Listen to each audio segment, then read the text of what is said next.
एक और निवेदन, बेटे की शादी मांगे। अगर आप अपने बेटे की शादी में दहेज नहीं मांगेंगे तो आपको अपनी बेटी की शादी में दहेज देना भी नहीं पड़ेगा।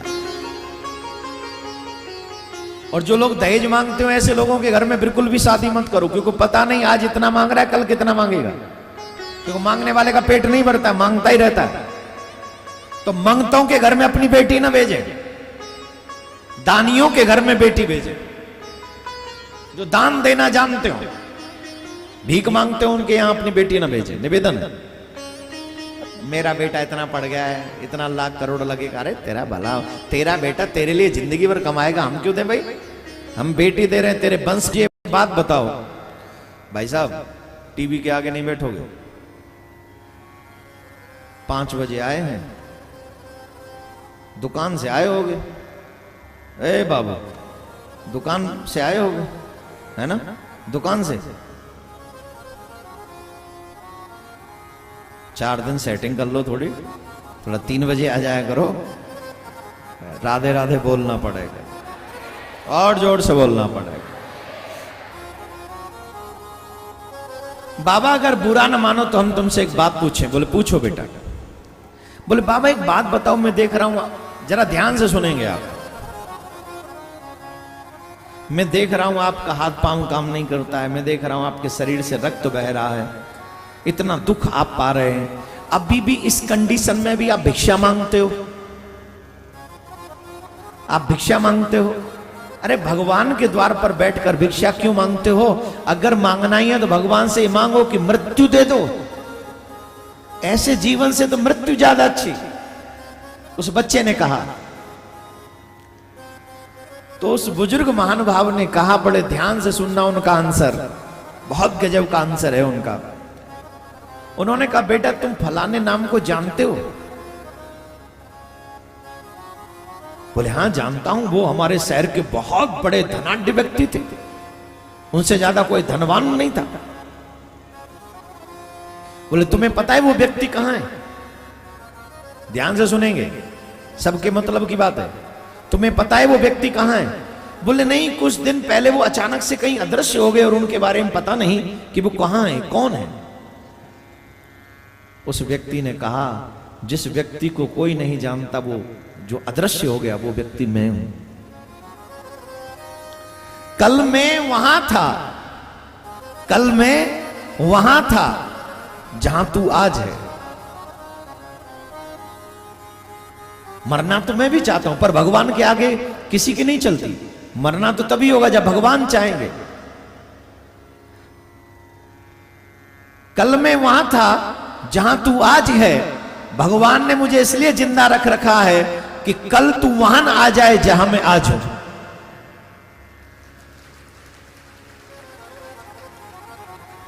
भगवान ने मुझे जिंदा इसलिए रखा है कि कल तू वहां आ जाए जहां मैं आज हूं।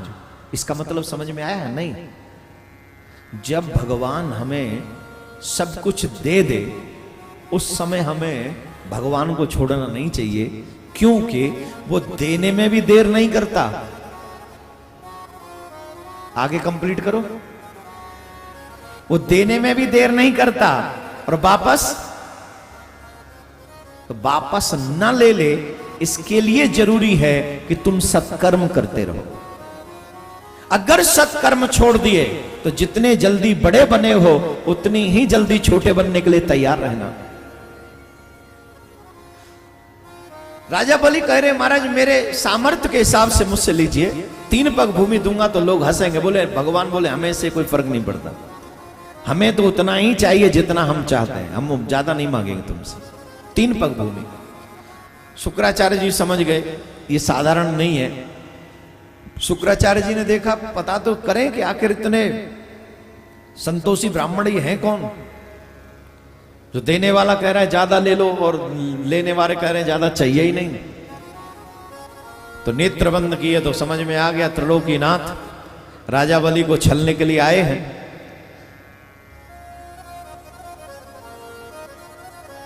तो राजा बलि से शुक्राचार्य जी ने कहा, शुक्राचार्य बोले राजन इनको 1 पग भूमि भी मत देना, तुम जानते नहीं हो ये तुम्हें ठगने के लिए आए हैं, तुम्हारा सर्वस्व हरण करने के लिए जाए हैं। तुम जानते हो ये कौन है? बोले कौन है? बोले त्रिलोकीनाथ है। अगर तुमने एक पग भूमि भी हामी भर ली, संकल्प ले लिया, तो तुम्हारा सर्वस्व चला जाएगा। राजा बलि बोले मुझे स्वीकार है, मैं सर्वस्व देने के लिए तैयार हूं।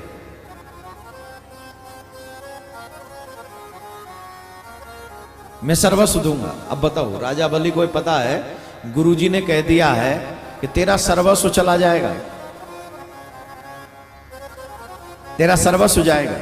इसके बावजूद भी राजा बलि ने देने से मना नहीं किया और कहा महाराज संकल्प कीजिए। शुक्राचार्य जी कमंडल की टोटी में जाके बैठ गए। न जल निकलेगा, न संकल्प होगा, न संकल्प होगा, न देना पड़ेगा चेले को। संकल्प के लिए जब जल नहीं निकला, भगवान समझ गए दाता दे भंडारी को पेट फटे, देखने वालों को तकलीफ हो रही है। और ये होता है साहब, जब आप कोई अच्छा काम करने जाओ, दो चार ऐसे लोग आ जाते हैं जिनको तकलीफ हो। इतना बड़ा पंडाल लगाने की क्या जरूरत है?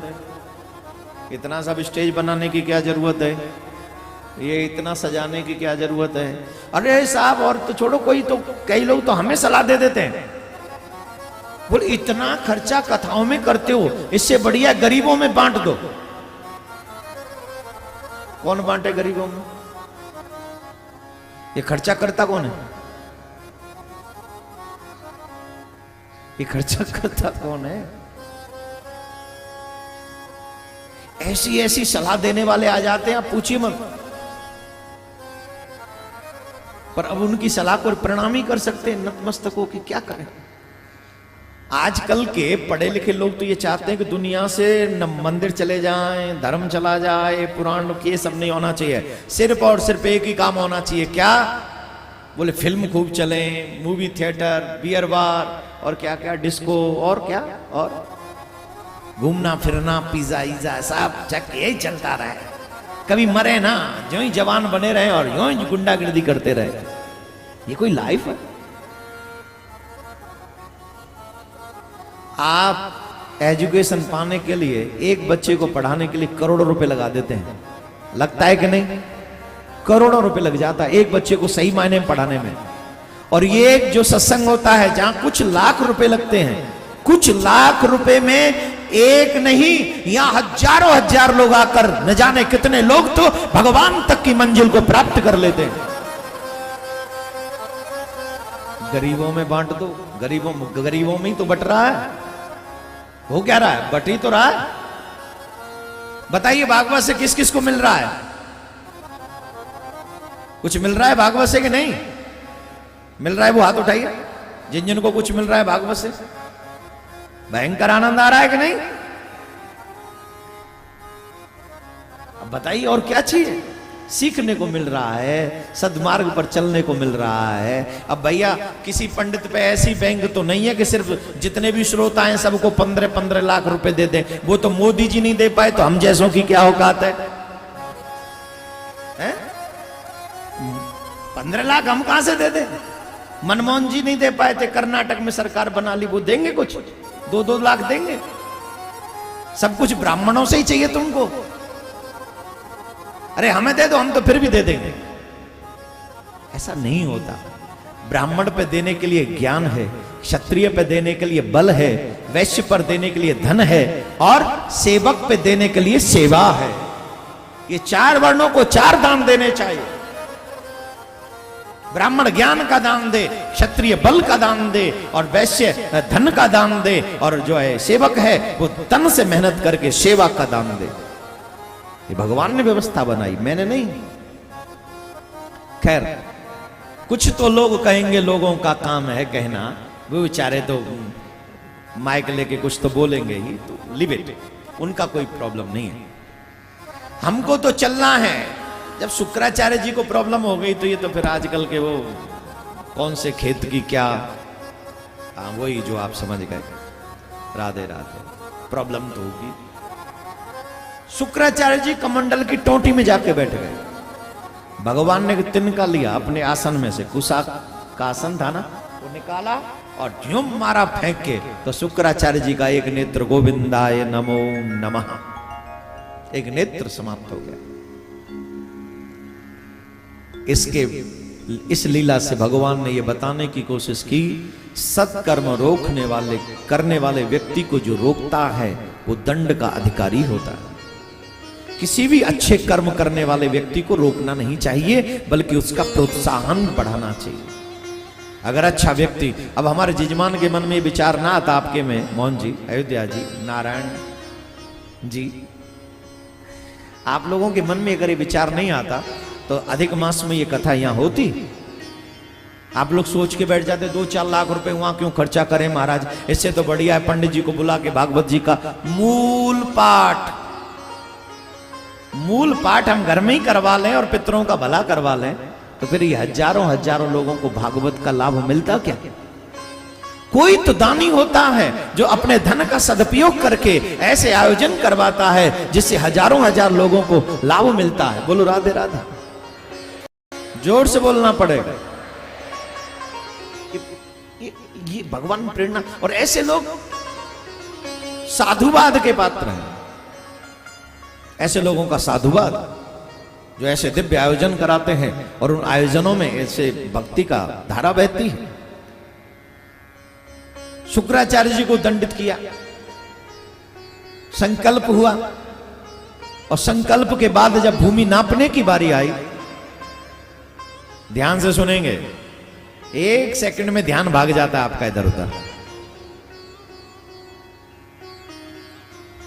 जब भूमि नापने की बारी आई तो भगवान ने बड़ा विराट रूप बनाया, बहुत विराट रूप बनाया, इतना विराट रूप बनाया कि 2 ही पग में भगवान ने पूरा ब्रह्मांड नाप लिया, पूरा ब्रह्मांड।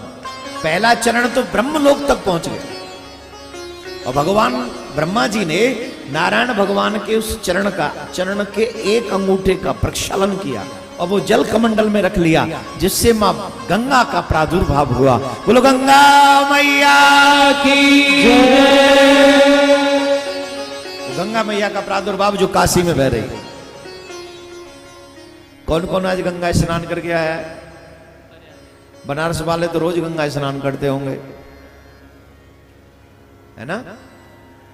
कौन कौन काशी वाले रोज स्नान करते गंगा में? हैं। हम रोज नहीं करते यार।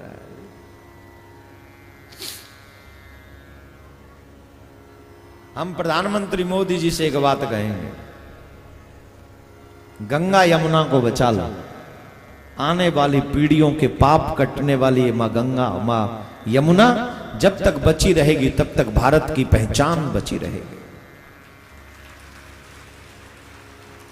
और हमको एक बात कभी नहीं भूलनी चाहिए, हमारे राष्ट्रीय गान में गंगा यमुना का नाम है। अगर गंगा यमुना नहीं हुई तो राष्ट्रीय गान खंडित हो जाए। राष्ट्रीय गान में मां गंगा यमुना का नाम है। राष्ट्रीय गान जिंदा रखना है तो गंगा मां को, जमुना मां को जिंदा रखना पड़ेगा। और इस तरफ सरकारों को काम करना चाहिए, हमारी उत्तर प्रदेश सरकार को भी काम करना चाहिए और हमारी केंद्र की सरकार को भी काम करना चाहिए। गंगा बचेगी तो ये भारत की संस्कृति सभ्यता बचेगी, काशी की पहचान बची रहेगी, वृंदावन की पहचान बची रहेगी। काम होना जरूरी है गंगा यमुना पे। मैं तो कहता हूं 1 साल कोई काम मत करो, सिर्फ गंगा जमुना का ही काम कर दो। गंगा जमुना निर्मल बहे, अविरल बहे, उस पे कोई बिजली का प्रोजेक्ट न चले। गंगा यमुना, यहां काशी की पहचान है गंगा। जब गंगा में जल नहीं होगा तो मणिकर्णिका घाट कैसा रह जाएगा? सोचिए, कल्पना कीजिए। राधे राधे बोलना पड़ेगा। तो बंधु, दूसरे चरण से पूरा ब्रह्मांड नाप लिया। अब तीसरा चरण रखने के लिए कहीं जगह ही नहीं बची। भगवान बोले, राजन तुमने 3 पग भूमि देने का संकल्प किया है और 2 ही पग में सारा चला गया, बताओ तीसरा पग कहां रखे? अगर तुमने अपना संकल्प पूरा नहीं किया तो तुमको पाप लगेगा। देखिए, संकल्प उतना करना चाहिए जितना पूरा कर सको।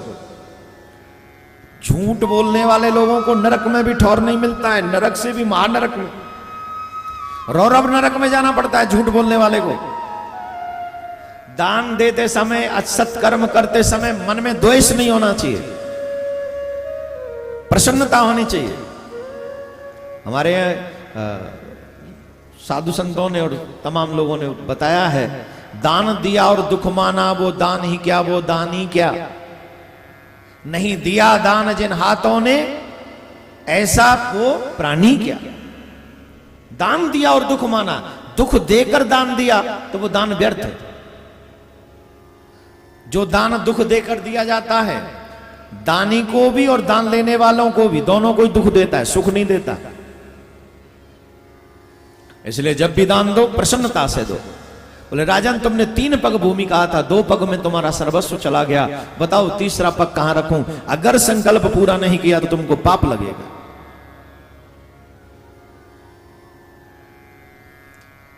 राजा बलि बोले महाराज कृपा करके हमको एक बात बताई जाए, धन बड़ा होता है कि धनी? बोले धन का मालिक धनी है, इसलिए धनी बड़ा होता है। जट राजा बलि जो है वामन भगवान के चरणों में साष्टांग लेट गए और कहने लगे प्रभु 2 पग में आपने मेरे धन को नाप लिया है, 1 पग में आप इस दास को नाप लीजिए, मेरा संकल्प पूरा हो जाए। क्या बोलना पड़ेगा? है जोड़ते बोलो।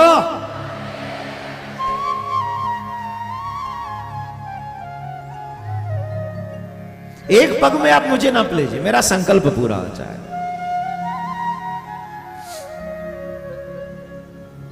राजा बलि को बंदी बना लिया भगवान ने।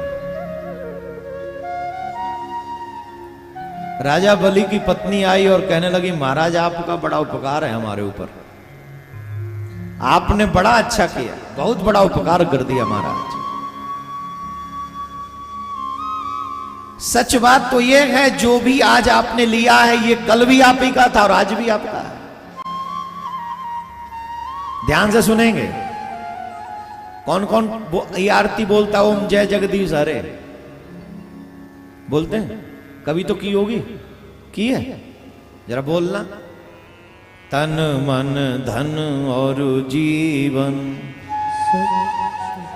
तेरा।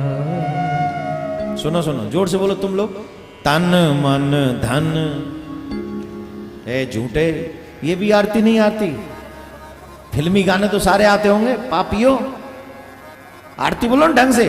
तन मन, देखो है ना रेड मार रहे हैं, अशुद्ध बोल रहे हैं आप। मैं बोल रहा हूं सुनो, मेरे पीछे बोलो। तन मन धन और जीवन सब कुछ है तेरा, तेरा तुझको अर्पण, तेरा तुझको अर्पण, क्या लागे मेरा। ओम जय जगदीश हरे। अब बोलो तन मन जीवन। बस बस बस यहीं रुक जाओ, रुक जाओ। हे प्रभु ये तन भी आपका है, ये मन भी आपका है, और तो और हम क्या कहें, हमारी बैंक में जितना भी हमारे अकाउंट में जमा है वो धन भी आपका है। हाँ या ना? यही अर्थ है ना? और रोज बोलते हैं हम यही, पक्का बोलते हैं। तो ये सच है कि झूठ है? जोर से बोलो, जोर से बोलो। पक्का सच है? तो अभी जितना भी आपके पर्स में है,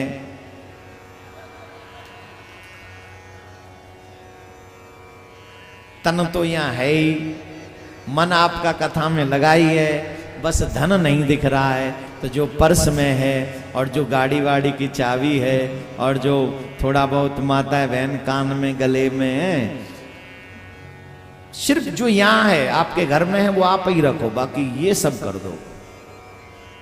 हाँ या ना? बोले महाराज कल से कथा में बुलाना है कि ना?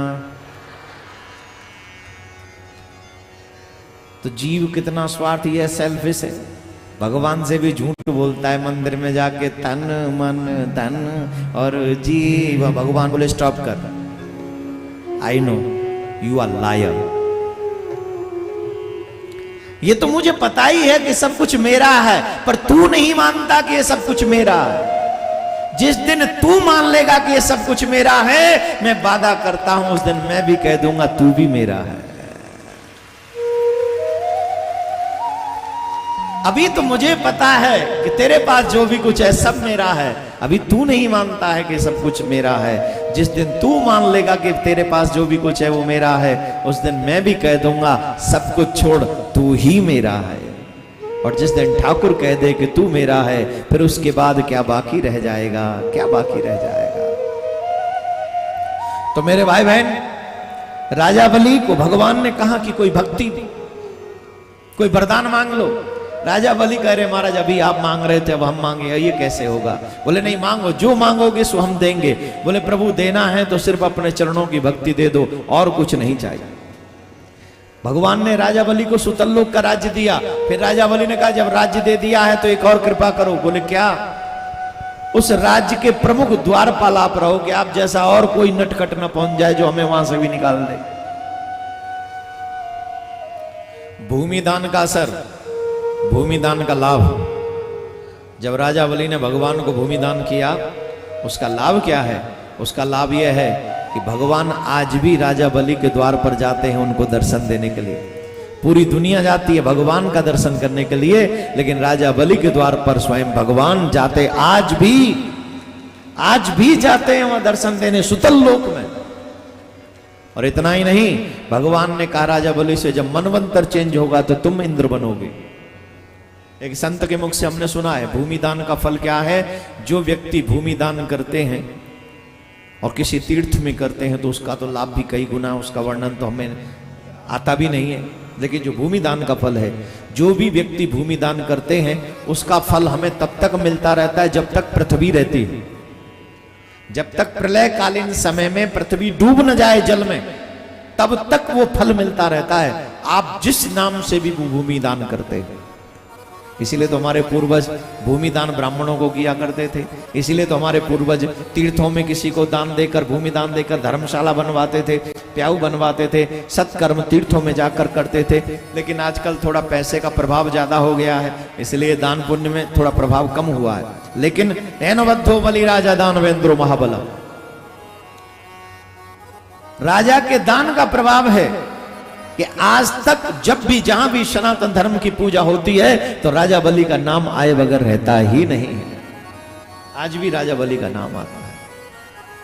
तो ये राजा बलि की कथा, 3 पग भूमि राजा बलि से भगवान ने मांगी और सर्वस्व भगवान ने ले लिया। इसके बावजूद भी अब ये समझ में नहीं आता कि सर्वस्व ले लिया कि सर्वस्व दे दिया। आज भी सुतल लोक में राज्य कर रहे हैं। आने वाले समय में मनवंतर जब बदलेगा इंद्र बनेंगे। सही बात यह है दुनिया लेती बहुत है देती कम है, और भगवान लेते बहुत कम है देते बहुत ज्यादा हैं। क्योंकि भगवान का स्वभाव है देने का, दुनिया का स्वभाव है लेने का, छीनने का, लेकिन मेरे ठाकुर का स्वभाव है देने का। वो देता ही रहता है, वो लेता नहीं है। लेते क्यों है? बहुत से लोग कहते हैं मंदिर में यहाँ वहां कैसे हम क्यों चढ़ाएं। भगवान थोड़ा बहुत इसलिए लेते हैं जिससे तुम्हें देने की आदत पड़ सके, जिससे तुम में भगवान के गुण उत्पन्न हो सके, कि भगवान का काम है देना। तो जब तक तुम बीज नहीं बोओगे तुम्हें फसल नहीं मिलेगी। तो तुम थोड़ा देकर बीज बोते हो, भगवान उसे बहुत देकर फसल के रूप में तुम तक वापस पहुंचा देता है। बोलो राधे राधे। और जोर से बोलना पड़ेगा। एक प्रसंग कथा के क्रम के हिसाब से तो पीछे रह गया, लेकिन मेरा मन है कि वो प्रसंग आपको सुनाऊं।